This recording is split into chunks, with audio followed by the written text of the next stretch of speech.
5월 30일 목요일 새벽 예배를 하나님 앞에 올려드리겠습니다. 오늘 우리에게 주시는 하나님의 말씀은 사도행전 13장 44절에서 52절 말씀입니다. 그 다음 안식일에는 온 시민이 거의 다 하나님의 말씀을 듣고자 하여 모이니 유대인들이 그 무리를 보고 시기가 가득하여 바울이 말한 것을 반박하고 비방하거늘 바울과 바나바가 담대히 말하여 이르되 하나님의 말씀을 마땅히 먼저 너희에게 전할 것이로되 너희가 그것을 버리고 영생을 얻기에 합당하지 않은 자로 자처하기로 우리가 이방인에게로 향하노라. 주께서 이같이 우리에게 명하시되 내가 너를 이방의 빛으로 삼아 너로 땅끝까지 구원하게 하리라 하셨느니라 하니 이방인들이 듣고 기뻐하여 하나님의 말씀을 찬송하며 영생을 주시기로 작정된 자는 다 믿더라. 주의 말씀이 그 지방에 두루 퍼지니라. 이에 유대인들이 경건한 귀부인들과 그 신의 유력자들을 선동하여 바울과 바나바를 박해하게 하여 그 지역에서 쫓아내니 두 사람이 그들을 향하여 발에 티끌을 떨어버리고 이고니온으로 가거늘 제자들은 기쁨과 성령이 충만하니라. 아멘. 오늘 본문을 보게 되면 바울과 바나바의 복음 전파로 인하여 복음을 받아들이는 헬라인들, 이방인들의 모습을 보게 됩니다. 이 놀라운 복음의 역사가 일어나자 유대주의자들은 바울과 바나바의 복음 전파를 비방하고 방해하기 시작합니다. 유대인들은 편협한 선민의식에 젖어서 이방인들에게 향해 있는 복음을 인정할 수 없었습니다. 또한 그들은 인본주의적인 열심으로 종교 생활을 하고 있었고 그로 인하여서 믿음으로 인하여 구원을 얻는다는 복음의 가치를 받아들일 수 없었습니다.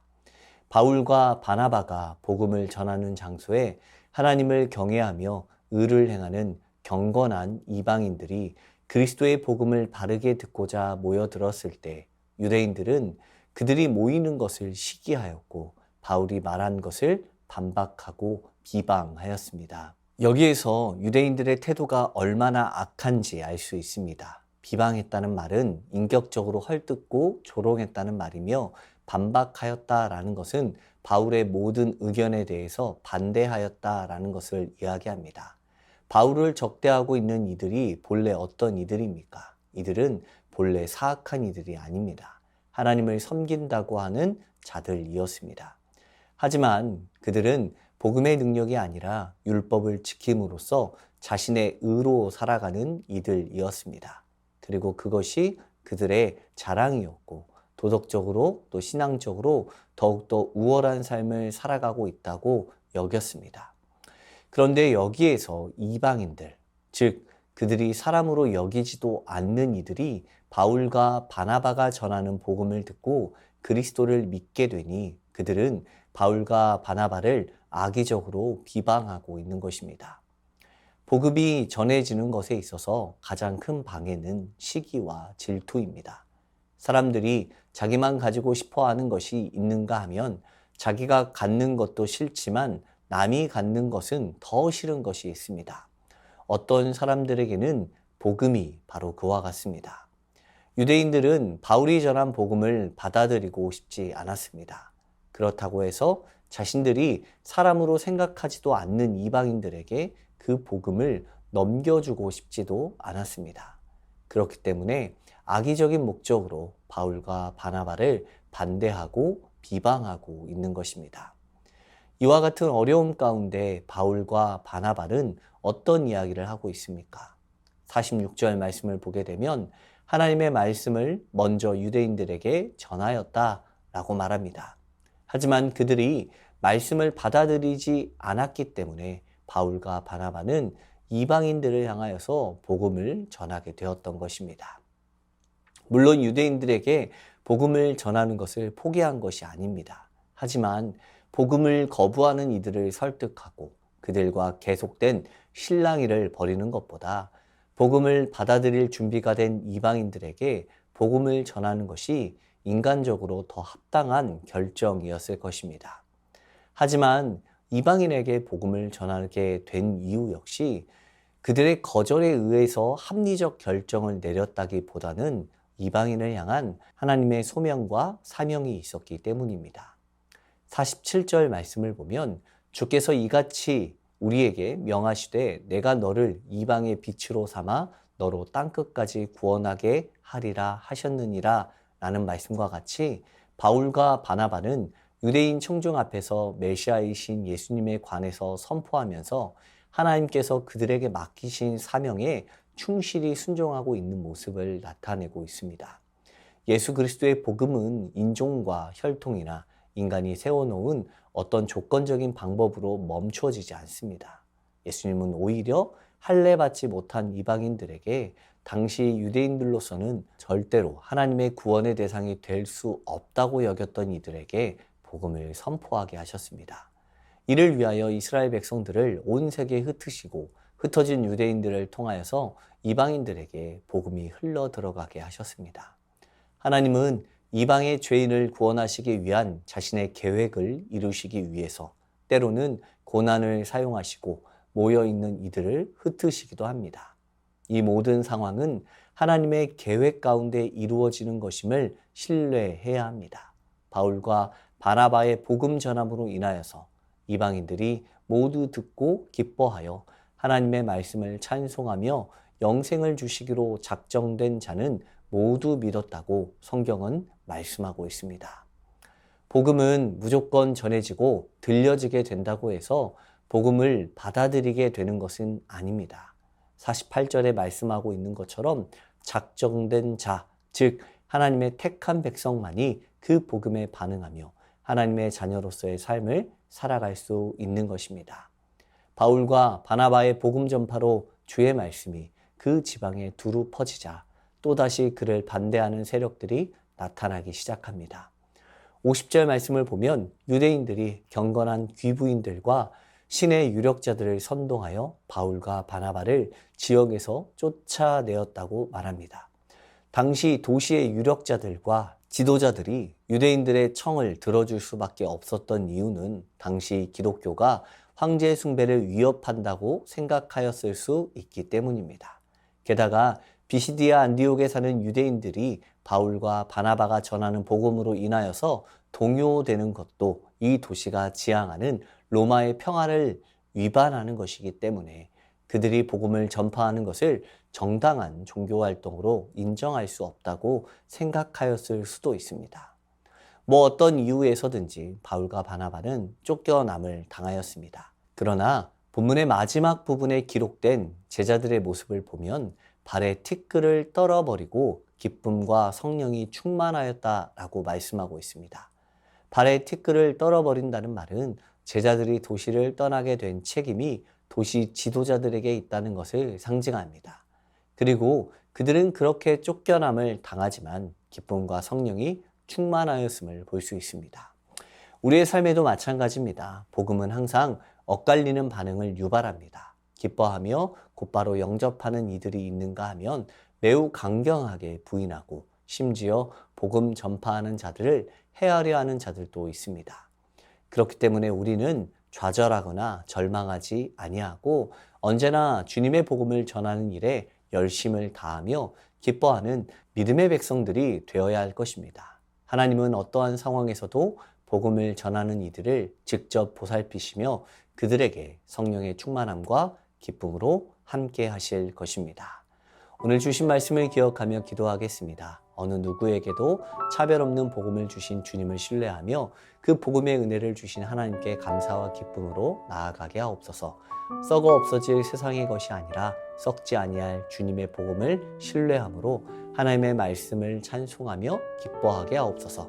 고난과 시련이 찾아와도 성령의 충만함으로 기쁨 가운데 거하게 하옵소서.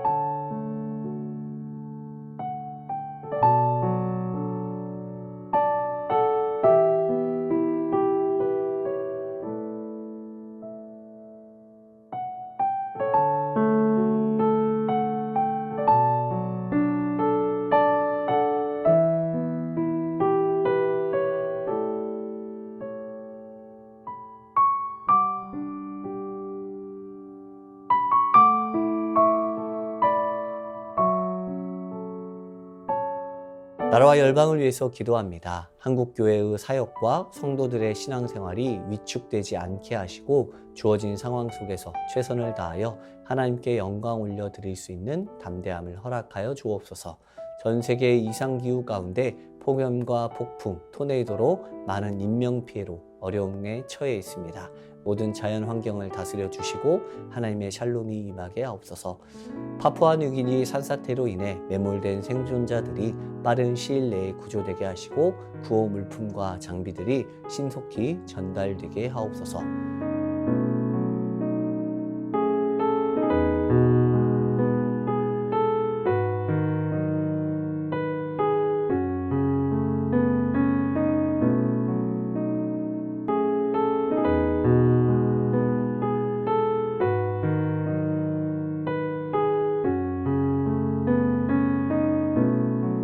교회를 위해서 기도합니다. 복음을 들고 세상 가운데 나아가는 전도팀을 지켜주시고 그들이 전하는 담대한 선포로 구원받은 영혼들이 주께 돌아오게 하옵소서. 가정의 달을 통해 기도한 모든 가정들이 주님 안에서 평안을 누리게 하시고 복음 안에 하나 되는 가정들 되게 하옵소서. 담임 목사님과 부교역자 모든 중직자들을 통하여서 오직 사랑 안에서 주님의 몸된 교회를 이루어가는 일에 최선을 다하게 하옵소서.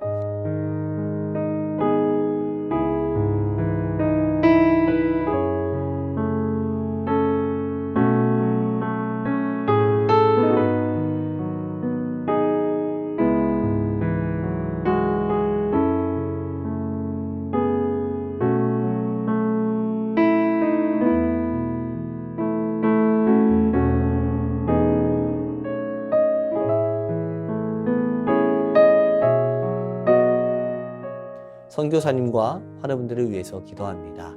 오늘은 탄자니아 김현석 고미라 선교사님을 위해서 기도하겠습니다.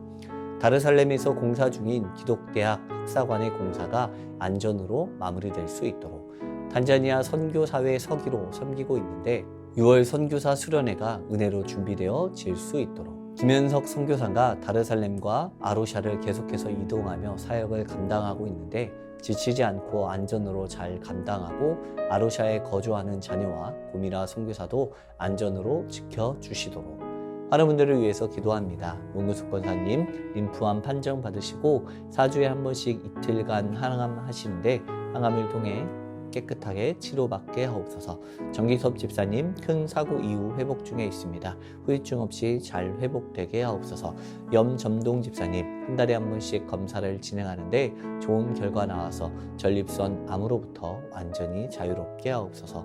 조국빈 집사님 직장암 수술 후 이제 먹는 항암약을 드시고 계시는데 이 항암 과정을 통해 암세포를 남김없이 제거하여 주옵소서. 한양님 권사님 목 디스크 통증으로 치료받고 계십니다. 속기 통증이 사라져서 건강한 일상을 사는데 어려움 없게 하옵소서. 최기숙 집사님 유방암으로 항암 마치고 수술까지 마쳤습니다. 이제 방사선 치료 2월부터 표적 치료 12월까지 하시게 되는데 치료의 모든 과정이 잘 마치고 깨끗하게 치료받게 하옵소서. 김민정희 집사님 방사선 치료를 마치고 6월에 피검사를 진행합니다. 검사 결과에 따라서 2차 방사선 치료를 진행할지 결정됩니다. 모든 검사 결과가 하나님의 은혜 가운데 진행되게 하옵소서. 이정희 집사님 담도암 수술 후 회복 중에 있습니다. 완치까지 선하게 인도하옵소서. 이용님 성도님 등에 생긴 종양 치료를 위해 항암 중입니다. 기존 치료제에 내성이 생겨 치료제를 변경한 후 부작용으로 체력이 떨어지고 불면증에 시달리고 있습니다. 부작용 없게 하시고 완치까지 인도하옵소서. 권우순 권사님 계속되는 항암 가운데 잘 견뎌낼 수 있는 체력 주시고 깨끗하게 회복시켜 주셔서 항암 없이 회복되게 하옵소서. 노성빈 형제님 크론병으로 인한 주사제 치료를 하고 있습니다. 부작용이 생기지 않게 보호하여 주시고 예배를 통해 하나님과의 관계를 회복시켜 주옵소서. 이 외에도 수술 이후 회복 중에 계신 분들과 어려운 가운데 있는 분들을 위해서도 함께 기도해 주시길 원합니다. 선교사님과 환우분들을 위해서 기도하다가 개인 기도로 나아가겠습니다.